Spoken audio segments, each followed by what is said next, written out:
This calls to order the International Segway Polo Association Board of Directors meeting for November 10th, 2014. Sherry, will you take roll? Yes, let's see. Ross. Here. Van Ryzen. Here. Ozdemir Steve.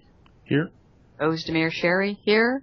And Chris Krofost is absent. Okay.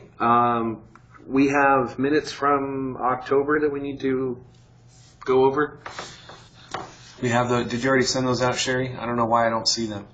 They were sent out, yes, very shortly after the meeting finished. Okay. Yeah. Oh, that's correct. That's correct. I did review those then already. Would anybody like to approve those? Motion to approve? All right. Steve, thank you. And don't have any scheduled presentations. Let's move directly to action items. Item 5A, ISPA membership renewal.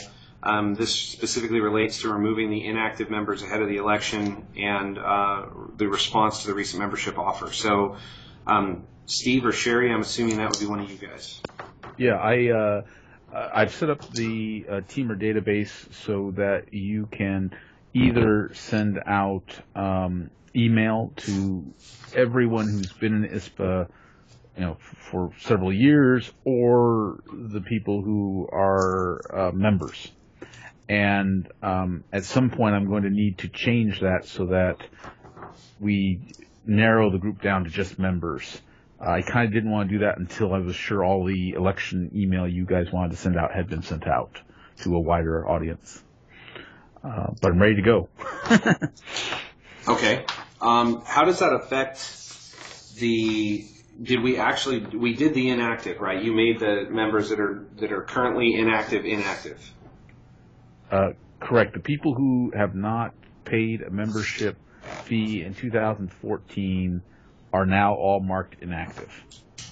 And I will have to, and what I found is as much as you can use that to tailor emailings, an email out to this group or that group, when it comes to logging in as a member, we will have to remove the inactive people from the ISPA-only members group, which means we'll kind of lose history, right? But I think that's what we have to do. And that's because the calendar 2013, 2014, 2015 for ISPA members only is more like for scheduling. It doesn't define membership. Yeah, I think we should talk about this offline. Rob, I know I sent you an email shortly after the last meeting sort of defining how the calendar year wasn't I remember that. I remember okay. Specifically that. So that's right. Fine. I understand it. I just wanted to make sure that are we going to be able to put a 2016 calendar year in there and be able to move people over at that time as well, just create a year by year? Is that the way it's going to work? Okay. Yes. And in fact, we probably shouldn't have created 2015 yet, but we have. So it is what it is. So every time... that's right, because they would go in, they're going to show up early. Right. If they renew now, we have to make sure that they're not in 2015. Well, they are, but their term will start earlier than it should, so we have to make sure to change their term. Exactly. Okay. And you understand the nuances of this. When it comes to the response to the recent membership offer, did you get a lot more than what you emailed me, or have you followed that? I haven't got anything. So you and I were, I thought, sending emails back and forth across the month as people signed up. Teamer would send. I haven't seen any new things except for the ones that I sent you. Yes, that's what I mean. But there hasn't been any more than that. No, sir. Okay, well, that gives me an idea of the response then. So all those have been updated also and are currently up to date. So at this point in time, if Teamer says that someone is active in the ISPA-only members group, they have paid for 2014 and 2015. Okay. Perfect. So it's listed as an action item. Did we need to make a vote on anything? Just that I wanted approval from the board before I went and did the spring cleaning, or in this case fall cleaning. Got it. Okay, so let me summarize that and try to get that into a into a motion, then so the motion is for the approval from the board to take the currently active members that are listed inside Teamer and inactivate the ones who have not paid, effectively making them an inactive member. And when they pay, they'll be active for the remainder of 2014 as well as 2015. Sounds correct. Correct? I'll Okay. second that. Okay, Sherry, we take a vote on that? Yes, okay. For the motion that Rob just proposed, I'm not sure I can follow it exactly, but Cleaning the membership. Since you're going to be cleaning the Teamer database to show the current active membership as it is standing at this time. Ahead and of the election. specifically inactivating the existing members. Yeah. So, Okay. And specifically inactive. Okay. yeah, all right. Okay. So Rob, how do you vote? Yes, I approve. Yes. Okay. Alexander, I approve. Steve, I approve. and Sherry, I will approve. And Yun is vote is absent. So. Okay. Motion carries. All right. Item 5B, the upcoming elections. Sherry, did you want to go over that? I just wanted to provide the information as to the nominations that have been received.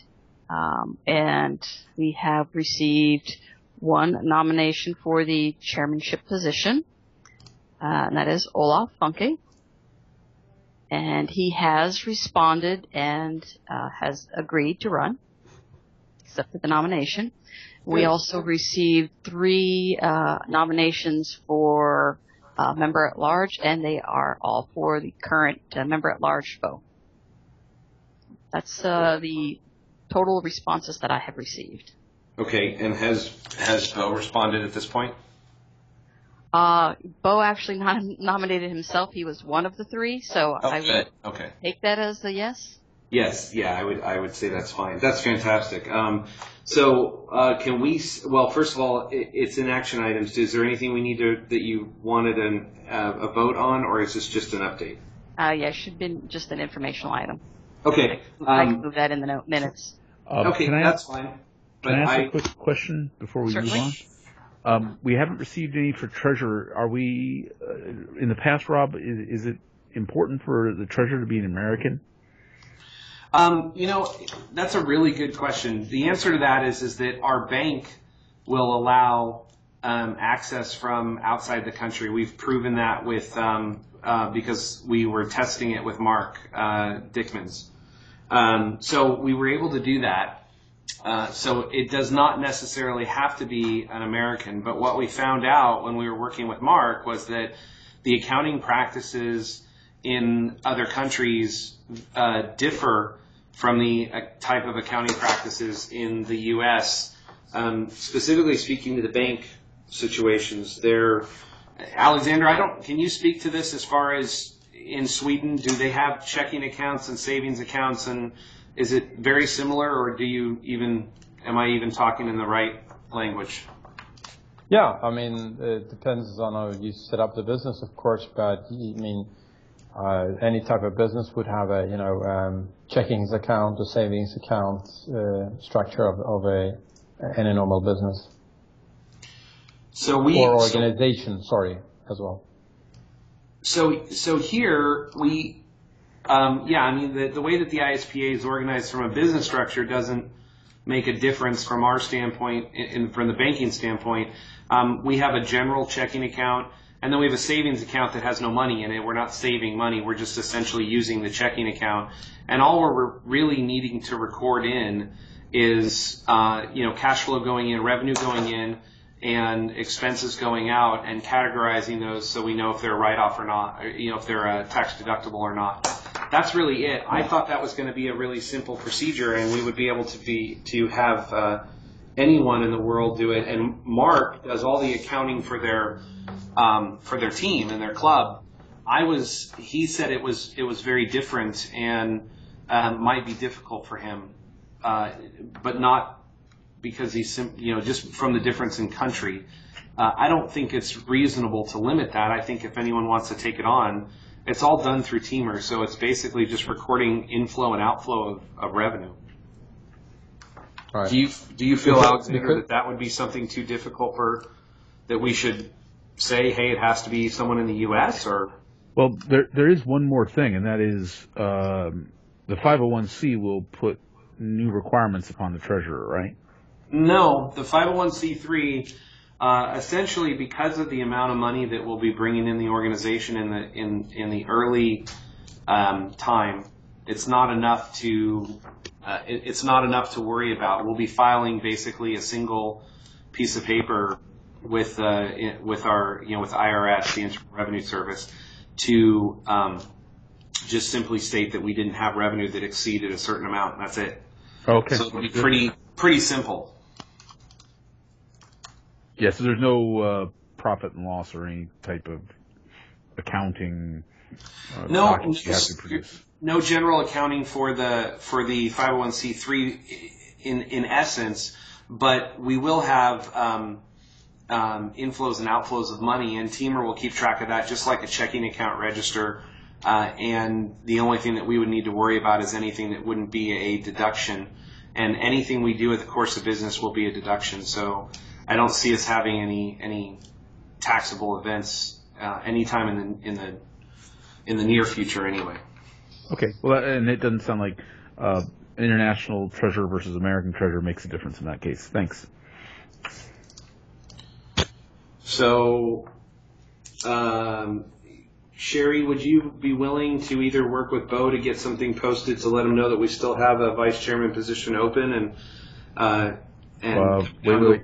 Treasurer, yeah. You said vice chairman position open, right? And we'd really like to get some response from there, and then if one of you guys would reach out directly to Barbados as well, might be good to see if they are interested in that. They seem to be pretty focused on that, and they do a really good job in their own club. Okay. Yeah, sure. Okay, great. All right, 5C, 501c3 status update.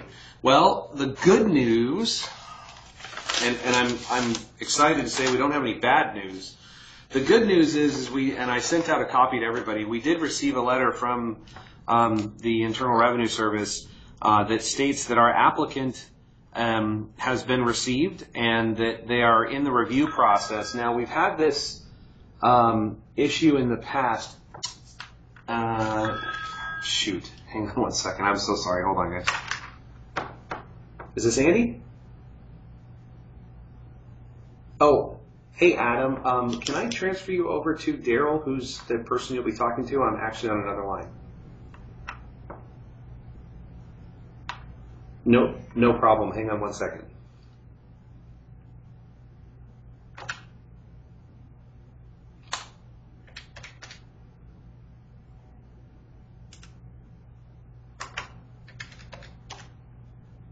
Daryl? Hey, I've got Andy on the line. I'm going to transfer him back to you. He is there. Hang on one second.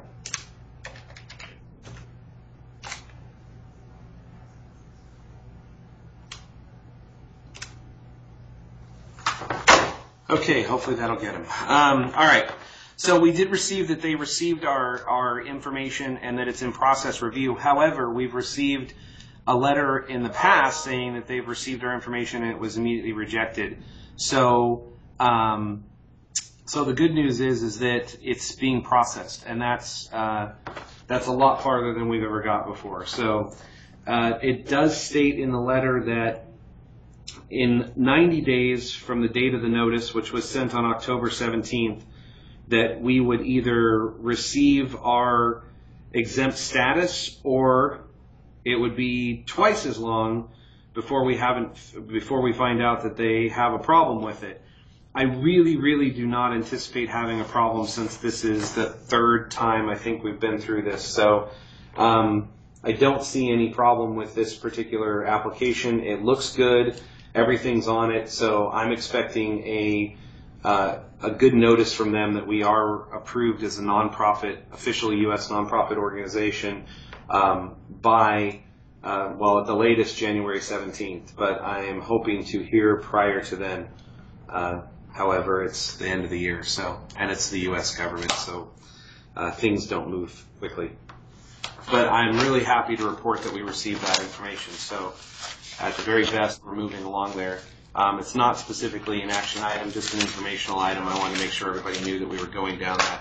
And for those people that are listening outside of the board of directors, that what that allows is it simply means that we will not be taxed by our government for revenue that comes into the organization.